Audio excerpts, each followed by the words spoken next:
స్వరము, క్రీస్తు రాకడ స్వరము, క్రీస్తు రాకడ స్వరము, క్రీస్తు రాకడ కొరకై నిన్ను సిద్ధపరచు స్వరము, క్రీస్తు రాకడ కొరకై సిద్ధపరచే స్వరము. వినుమా, వినిపించుమా, హనుమా, సిద్ధపడుమా. క్రీస్తు రాకడ స్వరమును కార్యక్రమను వీక్షిస్తున్న ప్రియులకు ప్రభువైన యేసుక్రీస్తు నామంలో నా హృదయపూర్వక వందనాలు తెలియజేస్తా ఉన్నాను. ఈ సమయంలో దైవజనులు ఎం రత్నకుమార్ గారు దైవవర్తమానం అందిస్తారు. ముందుగా చిన్న ప్రార్థన చేసుకుందాం. పరిశుద్ధ ప్రేమ కలిగిన తండ్రి, దయగలిగిన యేసయ్య, నీ ఘనమైన శ్రేష్టమైన పాదాలు కొందనాలు స్తోత్రాలు చెల్లిస్తున్నాను ప్రభా. ఈ క్రీస్తు రాకడ స్వర కార్యక్రమాన్ని మీరు ఆశీర్వాదకరంగా జరిగించండి. మీ దాసులు మీరు బలపరిచి వాడుకోండి. అనేక ఆత్మరక్షణ కార్యక్రమం కొరకై ఈ పని జరిగినట్లుగా సహాయం చేయండి. నీ నామానికి మహిమ తెచ్చుకొని మని యేసు నామమున అడిగి వేడుకొని ప్రార్థిస్తున్నాం తండ్రి, ఆమేన్. రాకడ స్వరము, క్రీస్తు రాకడ స్వరము, క్రీస్తు రాకడ స్వరము, క్రీస్తు రాకడ స్వరము. మన ప్రభువును రక్షకుడునైన యేసయ్య పరిశుద్ధమైన నామమున క్రీస్తు రాకడ స్వరం కార్యక్రమం వీక్షించుచున్న ప్రియ వీక్షకులైన మీ అందరికీ నా హృదయపూర్వక వందనాలండి. బాగున్నారా ప్రియులారా? చాలా సంతోషం. మరొకసారి మనందరి రీతి కలుసుకోవడం చాలా సంతోషకరంగా ఉంది. మీరు ఈ కార్యక్రమాల కొరకు భారంతో ప్రార్థన చేస్తూ ఉన్నారని, అలాగే ఎదురు చూస్తున్నారని నేను విశ్వసిస్తూ ఉన్నాను. ఆ సందర్భాల్లో మనం ఆయా స్థలాల్లో కలుసుకున్నప్పుడు ఈ కార్యక్రమాలు చూస్తున్నామని మీరు చెప్తున్న మాటలు, అలాగే మీరు కొంతమంది ఫోన్ చేసి మరి స్పందిస్తున్న విషయాలు నన్ను ఎంతో ప్రోత్సహిస్తూ ఉన్నాయి. మరి ఈ కార్యక్రమాన్ని చేయట్లో అవి మాకెంతో ప్రోత్సాహకరంగా ఉంటున్నాయి అని తెలియచేయటానికి నేను ఎంతో సంతోషిస్తున్నాను. ఇంకనూ మీ ప్రార్థనలు కొనసాగించండి, ఇతరులకు పరిచయం చేయండి. అలాగే ఈ కార్యక్రమాలు వింటూ మీ ఆధ్యాత్మిక జీవితాలను ముందుకు కొనసాగించుకోవాలని ప్రేమతో మనవి చేస్తున్నాను. వాక్య ధ్యానంలోకి వెళదాం. ప్రియులారా, మనము స్క్రీన్ మీద కనబడుతున్న రీతిగా సంపూర్ణత అనే అంశాన్ని గురించి ధ్యానం చేస్తున్నాం. సంపూర్ణత అనే ఈ అంశంలో సంపూర్ణత అంటే ఏమిటి అనేది మనం చెప్పుకున్నాం. సంపూర్ణత అనగా లోపము లేని క్రైస్తవ జీవితం అని చెప్పుకున్నాం. అయితే మరి ఏ ఏ విషయాల్లో మనం సంపూర్ణం కావాలో కూడా ఆ విషయాలు మనం ఒకటొకటిగా ధ్యానం చేస్తూ వస్తున్నాం. విశ్వాసంలో మనం సంపూర్ణం కావాలని, రెండవది అప్పగించిన పనిలో సంపూర్ణం కావాలని ధ్యానం చేశాం. మూడవది విధేయతలో సంపూర్ణం కావాలి అని మనం చదువుకుంటున్నాం. అపొస్తలుడైన పౌలు గారు తిమోతికి రాసిన పత్రికలో ఆయన అంటాడు, సంపూర్ణ విధేయత అనే పదాన్ని వాడాడు. ఒకసారి ఆ వాక్య భాగాన్ని మనం చదువుకుందాం. అపొస్తలుడైన పౌలు గారు తిమోతికి రాసిన మొదటి పత్రిక 2వ అధ్యాయము 11వ వచనాన్ని చదువుకుందాం. స్త్రీలు మౌనంగా ఉండి సంపూర్ణ విధేయతతో నేర్చుకొనవలెను. ప్రియులారా, ఇక్కడ మనకు కావాల్సిన మాట సంపూర్ణ విధేయత. సంపూర్ణ విధేయత అనేది కేవలం స్త్రీలకైనా అంటే లేదు, ప్రతి ఒక్కరికి అవసరమైనది. కాబట్టి మనము విధేయతలో సంపూర్ణం కావాలి అనేది దేవుని వాక్యం మనకి నేర్పిస్తున్న సత్యం. ఎవరెవరికి మనం విధేయత చూపించాలి అనేది మనం ధ్యానం చేస్తూ ఉన్నాం. గత పర్యాయం సువార్తకు విధేయత చూపించాలి, రెండవది వాక్యమునకు విధేయత చూపించాలి అనే సంగతులు ధ్యానం చేశాం. ఈ రోజున మరికొన్ని విషయాలు మనం ధ్యానం చేద్దాం.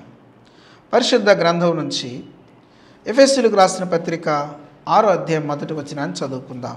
పిల్లలారా, ప్రభునందు మీ తల్లిదండ్రులకు విధేయులయుండుడి, ఇది ధర్మమే. ఈ వాక్యాన్ని మనం గమనించినట్లయితే ఎవరెవరికి విధేయత చూపించాలి అనే దానిలో మూడవది మనం చెప్పుకుంటున్నాం, తల్లిదండ్రులకు విధేయత చూపించాలి. ప్రతి కుమారుడు కుమార్తె, ప్రతి బిడ్డ కూడా తల్లిదండ్రులకు విధేయత చూపించాలి. ఇది దేవుని వాక్యం మనకు నేర్పిస్తున్న అద్భుతమైన సత్యం. ఈ రోజున ఈ పరిస్థితులు సమాజంలో కుటుంబాల్లో మనకి కనబడుతున్నాయా అని అంటే రాను రాను కాలము గడుచుచున్న కొలది తల్లిదండ్రులకు అవిధేయత చూపించే మనసు పిల్లలలో ఎక్కువైపోతూ ఉంది. ప్రత్యేకించి లోకము ఆధునీకరించబడుతున్న పరిస్థితుల మధ్యలో కుటుంబ వ్యవస్థ ఎంతో పాడైపోయిన పరిస్థితులు మనకు కనబడుతూ ఉన్నాయి. పిల్లలు తల్లిదండ్రులకు అవిధేయత చూపిస్తూ ఉన్నారు. దేవుని వాక్యంలో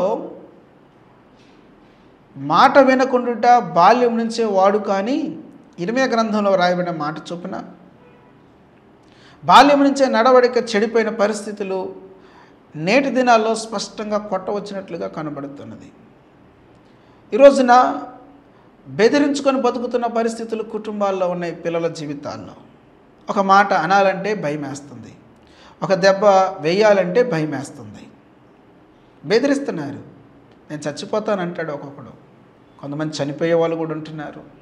తమ ఇష్టం జరిగితే ఓకే, తమ ఇష్టం కనుక కాకపోతే బెదిరిస్తున్నారు. అదేమంటే ఎదురు తిరుగుతారు. కొట్టేవాళ్ళు ఉన్నారు, తిట్టేవాళ్ళు ఉన్నారు, బజారుకి ఈడ్చేవాళ్ళు ఉన్నారు. ఇంకెంత దారుణమనంటే తల్లిని అమ్మా అని పిలిచే నోరు లేని మూర్ఖులు ఈ రోజుల్లో ఎక్కువ అవుతున్నారు. తండ్రిని నాన్న అని పిలిచే మాట రాని వ్యక్తులు చాలామంది ఉన్నారు. ఎంత దారుణమైన పరిస్థితులు నేటి సమాజాన్ని కబళించి వేస్తున్నాయో ఒకసారి మనం ఆలోచన చేయాలి. జాగ్రత్తగా విందాం. దేవుని వాక్యం చెబుతుంది, పిల్లలారా మీ తల్లిదండ్రులకు విధేయులై ఉండండి అని. అక్కడ అంటున్నాడు, ఇది ధర్మమే. ఇది ధర్మం. ఏది ధర్మం?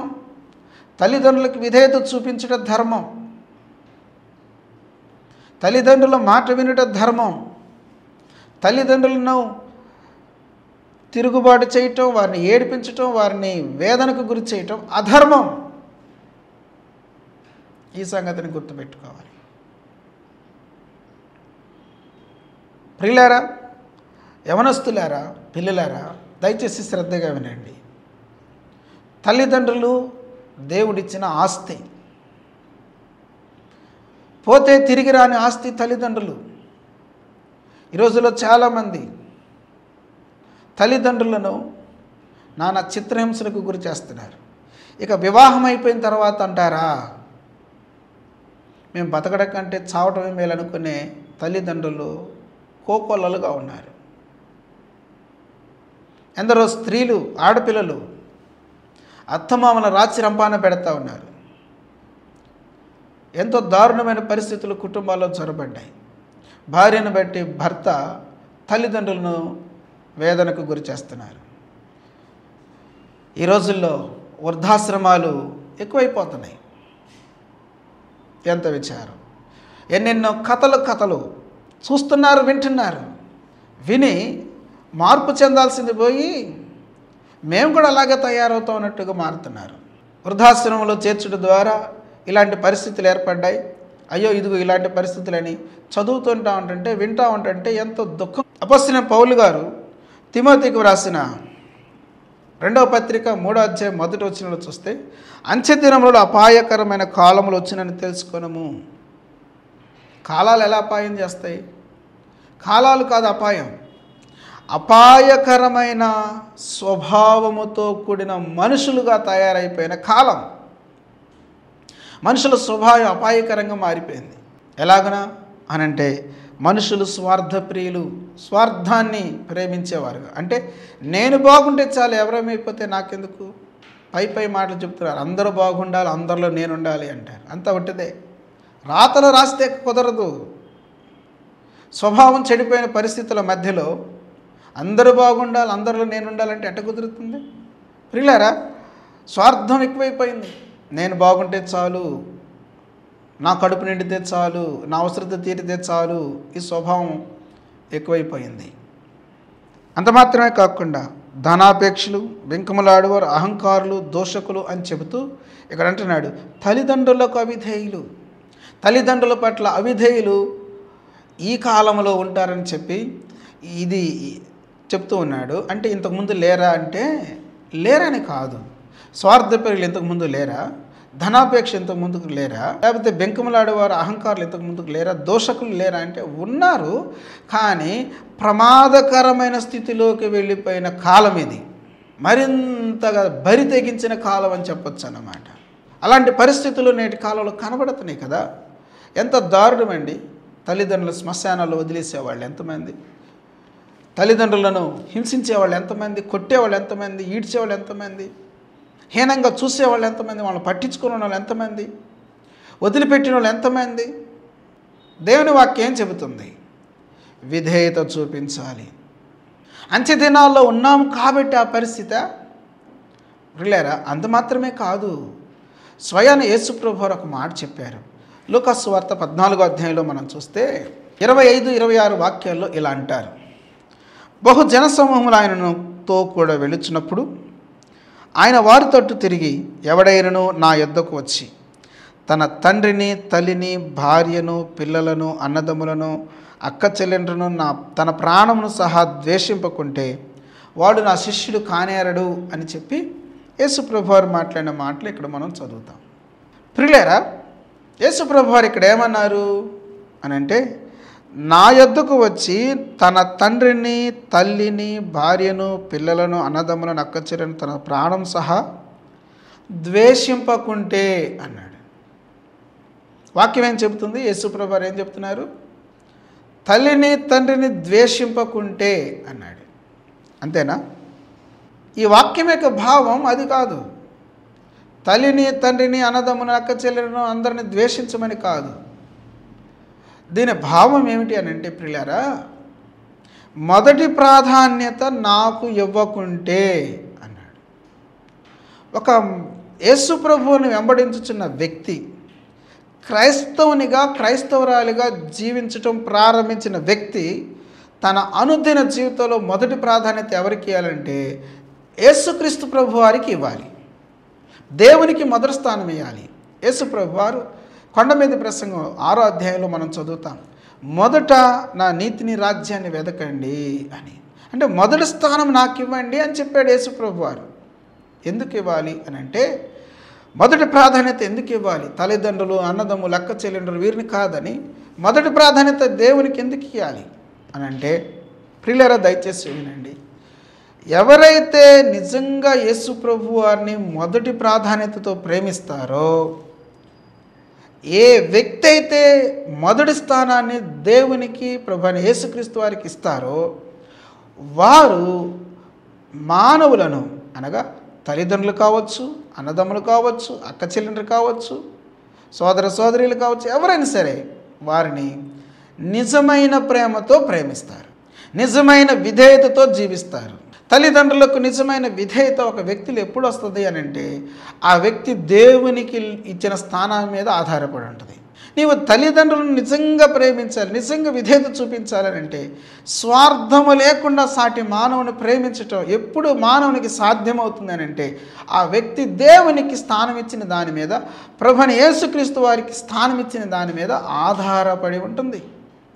యేసు ప్రభువుని నిజంగా ప్రేమించిన వ్యక్తి సాటి మానవుని ప్రేమించటం, స్వార్థము లేకుండా ప్రేమించటం ఇంకా కష్టం. ప్రేమించినట్లుగా కనబడుతున్నారు మనకు బోలెడు మంది. దాన ధర్మాలు చేస్తున్నారు, ఏమండి పుణ్యకార్యాలు చేస్తున్నారు, మంచి మంచి పనులు చేస్తూ ఉన్నారు. దేవుని బిడ్డలారా, నిజమైన ప్రేమ యేసుక్రీస్తు వారి దగ్గర నుంచే మనం పొందుకుంటాం. యేసు ప్రభు వారిని కాదని ఒక వ్యక్తిలో నిజమైన ప్రేమ అసంభవం. యేసు ప్రభువుని నిజంగా కలిగి ఉంటే ఆ వ్యక్తి తమ తోటి మానవుణ్ణి ప్రేమించకుండా ఉండలేరు. ప్రియులారా, కాబట్టి ఇక్కడ యేసు ప్రభు వారు చెబుతున్న మాటల యొక్క భావం ఏంటంటే, ఒక వ్యక్తి ఎప్పుడైతే నిజంగా యేసు ప్రభువుని ప్రేమిస్తారో అప్పుడే ఆ వ్యక్తి నిజంగా సాటి మానవుని కూడా స్వార్థరహితంగా ప్రేమించగలుగుతారు. ఎప్పుడైతే ఒక వ్యక్తి యేసు ప్రభు వారు నిజంగా ప్రేమించి నిజమైన శిష్యరికం చేయటం జరుగుతుందో అప్పుడే ఆ వ్యక్తి తన తల్లిదండ్రులకు నిజమైన సంపూర్ణమైన విధేయతను కనపరచగలుగుతారు. సోదరి సోదరులారా, ఈ కార్యక్రమం వీక్షిస్తున్న వారిలో ఒక రక్షించబడిన బిడ్డవయండి, దేవుని సన్నిధికి వస్తున్న వ్యక్తివయండి, నీ తల్లిదండ్రులను ఎంతవరకు ప్రేమిస్తున్నావు? నీ అత్తమామలను ఎంతవరకు ప్రేమిస్తున్నావు? తల్లిదండ్రులను ప్రేమించకుండా, అత్తమామలను ప్రేమించకుండా, వారికి విధేయత చూపించకుండా నువ్వు క్రైస్తవ జీవితం జీవిస్తున్నావు అనడానికి అవకాశాలు లేవు. ఎఫెసీయులకు రాసిన పత్రిక 6వ అధ్యాయం 1వ వచనం మనం చదివాం. పిల్లలారా, ప్రభునందు మీ తల్లిదండ్రులకు విధేయులైండి, ఇది మీకు ధర్మమే అంటూ పాత నిబంధనలో ఇశ్రాయేలుకి ఇవ్వబడిన ఆజ్ఞలను జ్ఞాపకం చేస్తూ ఉన్నాడు. అక్కడ ఏమనంటే, నీ తల్లిని తండ్రిని సన్మానించము, అప్పుడు నువ్వు భూమి మీద దీర్ఘాయుష్మంతుడు అవుతావు అని చెబుతూ వాగ్దానముతో కూడిన ఆజ్ఞలు ఇది మొదటిది అన్నాడు. దీర్ఘాయుష్ దేని మీద ఆధారపడి ఉంది అని వాక్యం చెప్తుందనంటే తల్లిదండ్రులకు చూపించిన విధేయత మీద. ప్రియులారా, ఈ మాటలు వింటున్న సోదరి సోదరుడా, తల్లిదండ్రుల ఎడల నీ ఆలోచన తీరు ఎలాగున్నది? నీ వ్యవహరిస్తున్న నీ నడవడిక ఎలా ఉన్నది? విధేయత చూపించిన పరిస్థితులు ఉన్నాయా? వినండి జాగ్రత్తగా. ప్రభువునందు విధేయులైండి, ప్రభువునందు విధేయులైండి అనే మాటను ఇక్కడ మనం గట్టిగా ఆలోచన చేయాలి. ప్రభువునందు విధేయులు అని అంటే అర్థం ఏంటంటే ప్రభువును బట్టి ప్రభువుకి ప్రాధాన్యతనిస్తూ విధేయత. మొదటి ప్రాధాన్యత ప్రభువుకి ఇస్తూ విధేయత చూపించాలి. మొదటి విధేయత యేసు ప్రభు వారికి, తర్వాత తల్లిదండ్రులకి అనేది ఈ వాక్యం మనకు నేర్పిస్తున్న సత్యమైనది. కాబట్టి తల్లిదండ్రులకు విధేయత చూపించాలి అని దేవుని వాక్యంలో మనం జ్ఞాపకం చేసుకుంటూ ఉన్నాం. 4వది, మనం విధేయత చూపించాల్సిన సంపూర్ణ విధేయతలో మరొక విషయాన్ని మనం ధ్యానం చేద్దాం. పరిశుద్ధ గ్రంథం నుంచి అపొస్తలుడైన పౌలు గారు కొలస్సీయులకు రాసిన పత్రిక 3వ అధ్యాయము 18వ వచనాన్ని చదువుకుందాం. భార్యలారా, మీ భర్తలకు విధేయులైండుడి, ఇది ప్రభువును బట్టి యుక్తమై ఉన్నది. భార్యలారా, మీ భర్తలకు విధేయులైండుడి. ప్రతి వ్యక్తి కూడా సువార్తకు విధేయత చూపించాలి. ప్రతి వ్యక్తి కూడా వాక్యమునకు విధేయత చూపించాలి. ప్రతి వ్యక్తి కూడా తమ తల్లిదండ్రులను ప్రేమించాలి, విధేయత చూపించాలి. 4వది, ప్రతి భార్య తన భర్తకు విధేయత చూపించాలి. ప్రతి భార్య తన భర్తకు విధేయత చూపించాలి. దేవుని బిడ్డలారా, ఈ రోజుల్లో మన సంఘాల్లో చూస్తే అధిక శాతం సంఘాల్లో స్త్రీలే ఎక్కువగా ఉంటారు. మరి పురుషులు ఏమైపోయారు? పురుషులు ఎందుకు దేవుని దగ్గరికి నడిపించబడట్లేదు అని అంటే, పిల్లల సంపూర్ణంగా ఇది అని నేను చెప్పను, కానీ దేవుని సన్నిధికి వస్తున్న చాలామంది స్త్రీలైన నా ప్రియ సోదరి తల్లుల్లో చాలామంది వాక్యమునకు విధేయత చూపటంలో ఫెయిల్ అయిపోతున్నారు. వాక్యమునకు విధేయత చూపించి భర్తకు విధేయత చూపిస్తున్న పరిస్థితులు వారి జీవితాల్లో ఉంటే, ఇందాక మనం చదువుకున్న పేతురు గారు రాసిన మొదటి పత్రిక 3వ అధ్యాయము 2వ వచనం చదివాం. వారిలో ఎవరైనా వాక్యమునకు అవిధేయులైతే పవిత్రమైన మీ నడవడి వలన వారు రాబట్టబడవచ్చును అని చెప్పి పేతురు గారు స్త్రీలతో మాట్లాడిన మాటలు ఇందాక మనం చదువుకున్నాం ఇంతకు ముందు. ప్రియులారా, ప్రతి స్త్రీ కూడా తన భర్తకు విధేయత చూపించాలి. ప్రతి స్త్రీ కూడా తన భర్తకు విధేయత కలిగిన జీవితం జీవించాలి. ఇది దేవుని వాక్యంలో మనకు తెలియజేస్తున్న ఒక అద్భుతమైన విషయం. ఇక్కడ పౌలు గారు వారితో మాట్లాడుతుంటున్న మాట ఏంటంటే, ఇది ప్రభువును బట్టి యుక్తమైనది, ఇది ప్రభువును బట్టి సరైనది. ఎంత చక్కని మాట. కాబట్టి ఈ మాటలు వింటున్న సోదరి సోదరులారా, దయచేసి ఈ మాట వినండి. దేవుని వాక్యం మనల్ని ఎవరికైతే విధేయత చూపించమని చెప్తుందో ఖచ్చితంగా ఆ వ్యక్తులకు, ఆ విషయాలకు ఖచ్చితంగా మనం విధేయత చూపించాలి. ఒక స్త్రీగా నీ భర్తకు ఎంత విధేయత చూపిస్తున్నావు? కొంతమంది స్త్రీలు కంటి చూపుతో బెదిరించేవారుగా ఉన్నారని వినికిడి. వారు మాట్లాడరు, కానీ చూపుతోనే బెదిరించేస్తారు, చూపుతోనే అంత మెయింటైన్ చేసేస్తూ ఉంటారు. ప్రియమైన సోదరి, ఒక రక్షించబడిన బిడ్డగా, దేవుని సన్నిధికి వెళ్తున్న వ్యక్తిగా వాక్యానికి విధేయత చూపిస్తూ నీవు ఎంతవరకు నువ్వు తగ్గించుకొని విధేయతతో కూడిన ప్రవర్తిస్తావో దాని మీదే నీ భర్త యొక్క రక్షణ ఆధారపడి ఉన్నదని చెప్పడానికి నేను వెనకాడలేకపోతున్నాను. పేతురు గారు అంటున్నారు, వారిలో ఎవరైనా వాక్యమునకు అవిధేయులైతే మీ పవిత్ర ప్రవర్తనను బట్టి, నడవడికను బట్టి వారు రాబట్టబడవచ్చును అన్నాడు.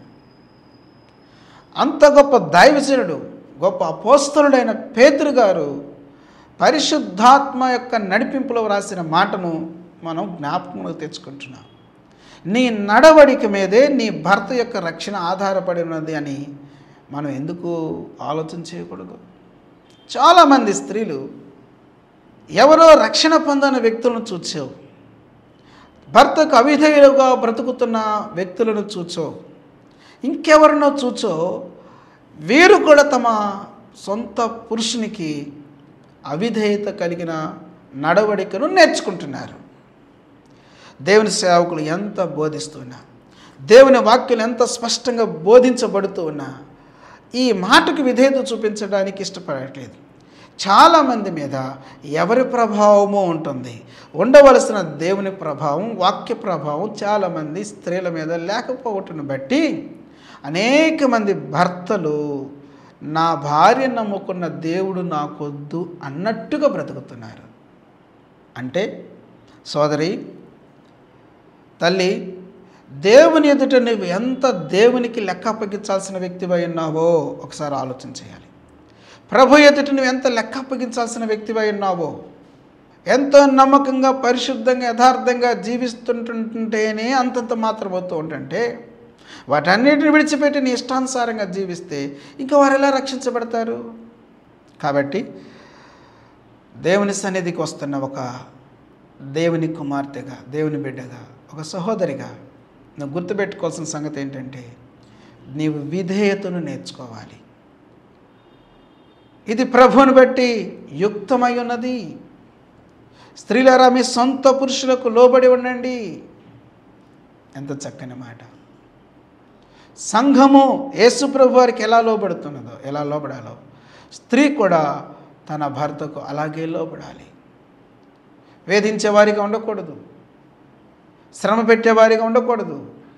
ఏమండి, ఇంకా చెప్పాలనంటే నువ్వు ఒక భార్యగా నీ భర్తకు ఒక అద్భుతమైన కిరీటంగా ఉండాలి. అనగా నీ భర్తకు నువ్వు ఘనత తీసుకొచ్చే వ్యక్తిగా ఉండాలి. ఒకవేళ నీ భర్తకు నీకున్నంత జ్ఞానం ఉండి ఉండకపోవచ్చేమో, ఒకవేళ నీ భర్త లోకంలో తెలివిగా నడుచుకోగలిగిన సామర్థ్యం లేని వ్యక్తి అయి ఉండొచ్చేమో, అయిననేమి దేవుడు నీకు ఇచ్చిన తెలివి జ్ఞానాన్ని బట్టి అతని లోకంలో పలచన చేసి నీ ఇష్టానుసారంగా నువ్వు బ్రతకాలనుకోవటం దేవునికి నువ్వు చూపించే అవిధేయత. నువ్వెంత పరిచయం చేస్తేనేమి, ఎంత చక్కగా పాటలు పాడితేనేమి, లేకపోతే ఇంకా నువ్వేం చేస్తేనేమి, ఇది చాలదా? బుక్కావాని తైలలో చచ్చినీగులు పడితే చెడు వాసన వస్తుందని, కొంచెం బుద్ధిహీనత జ్ఞానమంతా తేల చేస్తుందని, ఇది చాలదా? కాబట్టి నీ ఆధ్యాత్మిక జీవితంలో భర్తకు విధేయత చూపించే భార్యగా నీ జీవితాన్ని కట్టుకోవాలి. అది నీకు ఘనత. నీకు బంగారముతో అలంకరణ ఉండకపోవచ్చు, దానికంటే గొప్ప అలంకరణ భర్తకు చూపించే విధేయత. వెలగల వస్త్రాలతో నువ్వు అలంకరించుకొని పొందుకునే అలంకరణ కంటే కూడా గొప్ప అలంకరణ భర్తకు చూపించే విధేయత, గొప్ప అలంకరణ. నీకు విలువను తీసుకొచ్చేది, నీకు ఖ్యాతిని తీసుకొచ్చేది, నీకు ఘనతను తీసుకొచ్చేది, నీ తల్లిగారింటికి పేరును తీసుకొని వచ్చేది భర్తకు చూపించే విధేయత. నీ భర్త సమాజంలో తల ఎత్తుకునే వ్యక్తిగా ఉండాలి అని అంటే నీ విధేయత చాలా ముఖ్యమైనది. నీ జ్ఞానంతో కూడిన ప్రవర్తన చాలా ముఖ్యమైనది. పవిత్రమైన ప్రవర్తన చాలా ముఖ్యమైనది అని దేవుని వాక్యం మనకి తెలియజేస్తుంది. కాబట్టి సోదరులారా, నీ విధేయత నీ భర్త ఎడల చాలా విలువైనది, అవసరమైనదని దేవుని వాక్యపు వెలుగులో మనం చూస్తూ ఉన్నాం. కాబట్టి ఈ కార్యక్రమం వీక్షిస్తున్న ప్రతి ఒక్కరూ కూడా విధేయతలో సంపూర్ణం కావాలని దేవుని వాక్యం బోధిస్తుంటుండగా అట్టి శ్రేష్టమైన జీవితాన్ని జీవించడానికి పరిశుద్ధాత్మ దేవుడు మనకు సహాయం చేసి దీవించునుగాక. ఆమేన్. ప్రార్థన. దయగల తండ్రి, విత్తబడిన వాక్యాన్ని నీరుకెట్టి ఫలింపచేసి మీరే మహిమ, ఘనత, ప్రభావాలు పొందండి. దేవా, మాకందరికి విధేయతను నేర్పించండి. నీ ఎదుట మమ్మల్ని విధేయులుగా నిలబెట్టమని ప్రార్థన చేస్తున్నాం. అటు కృపలో భద్రపరచండి. ఈ కార్యక్రమం వీక్షిస్తున్న వాళ్ళు అనారోగ్యాలతో ఉన్న వారిని మీరు ముట్టి స్వస్థపరచండి. సమస్యలతో ఉన్న వారిని దర్శించి విడుదల దయచేయండి. మీ రాజ్యం కొరకే రాకడ కొరకే సిద్ధపరచండి. యేసయ్య నామం పేరిట అడిగి వేడుకుంటున్నాను తండ్రి, ఆమేన్. త్రియేక దేవుని దీవెన, శాంతి, సమాధానం ఇప్పుడు ఎల్లప్పుడు సదాకాలంతో నడిపించి తన రాజ్యం కొరకే రాకడ కొరకే సిద్ధపరిచి భద్రపరచును గాక. ఆమేన్. Praise lord.